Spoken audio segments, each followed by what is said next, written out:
Xin chào các bạn, hôm nay mình sẽ tiếp tục làm hướng dẫn các bạn tạo một kênh phụ để kiếm tiền trên YouTube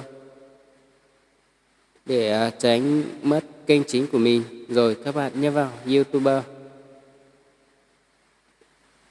Rồi các bạn nhấp vào ảnh avatar của mình.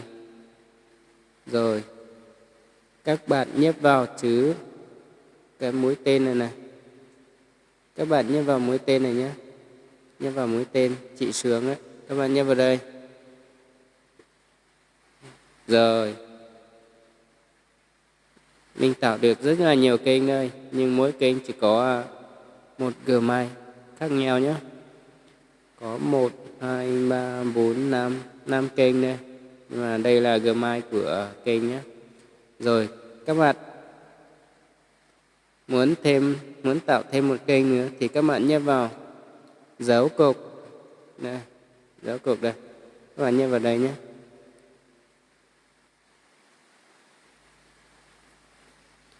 Rồi, bây giờ ra như thế này.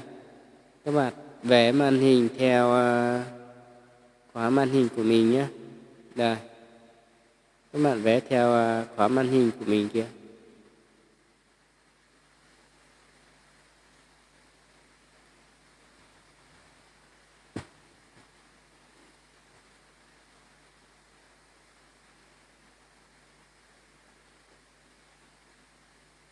Rồi, bây giờ là đăng nhập sử dụng tài khoản Google của bạn. Như vậy là mình tạo tài khoản mới thì mình không nhập Gmail hoặc số điện thoại nhé. Và bạn cũng không nhấn vào bạn quên địa chỉ Gmail nhé. Các bạn nhấn vào góc cuối đây. Các bạn nhấp vào đây. Các bạn nhấp vào chỗ này. Tạo tài khoản. Đấy. Các bạn nhấp vào đấy nhé. Rồi. Cho bản thân tôi nhé. Cho bản thân tôi, các bạn nhấp vào đây. Rồi. Ra họ nhé. Như mình là họ Hoàng. Mình ghi Hoàng. Rồi. Bên dưới là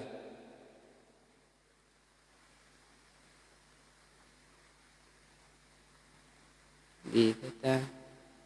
Mình đặt nhiều tên quá. Hay là mình ghi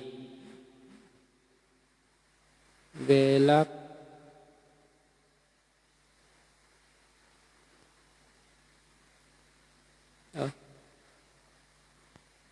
Mình ghi Hoàng đi.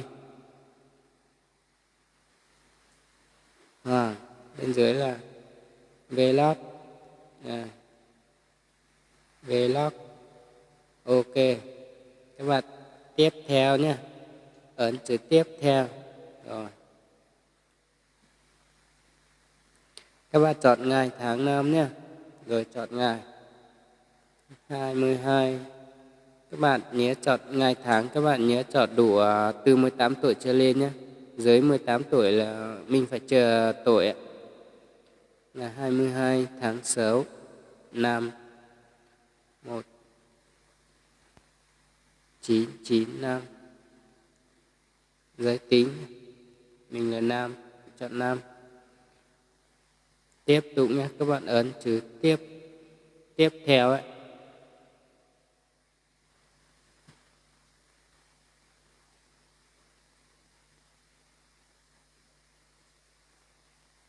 Rồi các bạn nhấp vào vlog,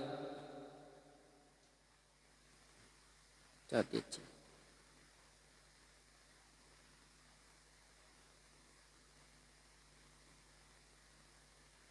Bây giờ nếu như các bạn muốn dùng địa chỉ của mình thì dùng cái địa chỉ trên, thì còn không thì các bạn tạo địa chỉ bên dưới nhá. Đây, ấn vào chữ tạo này. Tạo Gmail nhé. Rồi các bạn ấn vào chữ tạo địa chỉ Gmail ấy. Thì bây giờ mình tạo một cái Gmail này. Hoàng Vlog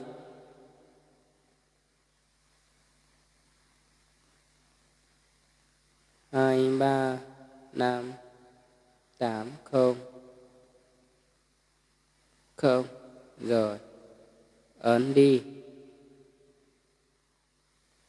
Địa chỉ này không được dùng tên, các bạn xóa. Này. Hoàng V dấu cách thì các bạn ấn vào dấu chấm nhé. Vlog. Xem có được chưa? Ok nhá. Mật khẩu.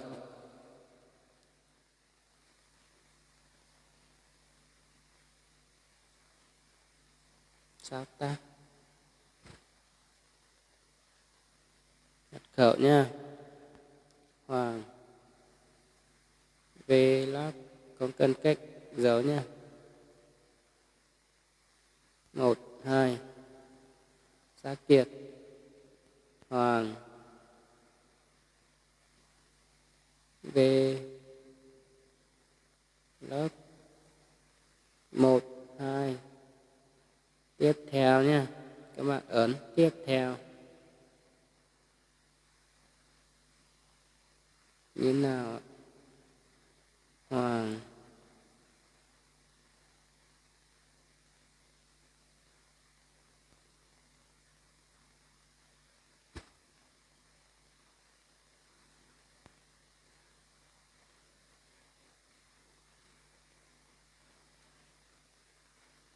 Hoàng V 1 2 đi. Nhiệt không đúng mật khẩu rồi, nhầm lại nhá. Nhầm lại mật khẩu trên nhá. Hoàng V Log 1 2. Tiếp Hoàng V Log 1 2. Ok rồi. Vừa lấy mình chắc ấn nhầm vào chữ gì đó. Rồi. Bây giờ mình chỉ cần đọc từ trên thêm số điện thoại ấy, chỉ cần đọc từ trên xuống dưới, dưới cùng ấy. Nếu như các bạn muốn chọn tùy chọn khác thì các bạn chọn, còn không thì là các bạn đồng ý. Đấy. Với điều kiện trên, nếu như mình đồng ý với điều kiện trên thì mình chỉ việc ấn đồng ý nhé. Rồi. Xem lại thông tin và tài khoản của bạn. Sau này bạn có thể sử dụng địa chỉ Gmail để đăng nhập. Rồi nhé. Bây giờ mình đã tạo kênh phụ rồi và cũng tạo Gmail theo kênh rồi. Còn cái Gmail này các bạn nhất định phải nhớ ghi ra sách nhé. Các bạn nhất định phải nhớ Gmail, mật khẩu, tên và nói chung là các bạn cứ ghi từ tên đến mật khẩu, cứ ghi từ đầu đến cuối đi, ghi vào sách nha. Nếu như mình muốn kiếm tiền thì mình phải nhớ Gmail này nhé. Rồi các bạn tiếp theo. Rồi, đây là quyền riêng tư và điều khoản của Gmail. Các bạn cứ lướt từ trên xuống. Nếu như các bạn muốn đọc ấy thì cứ đọc từ trên xuống dưới. Rồi nếu như các bạn muốn cái khác thì các bạn tùy chọn cái khác. Còn không thì các bạn tôi đồng ý với điều khoản nhé. Tôi đồng ý với điều khoản trên nhé. Đây. Nếu như các bạn đồng ý thì các bạn chỉ cần ấn vào tôi đồng ý. Rồi. Các bạn chờ chút nhé.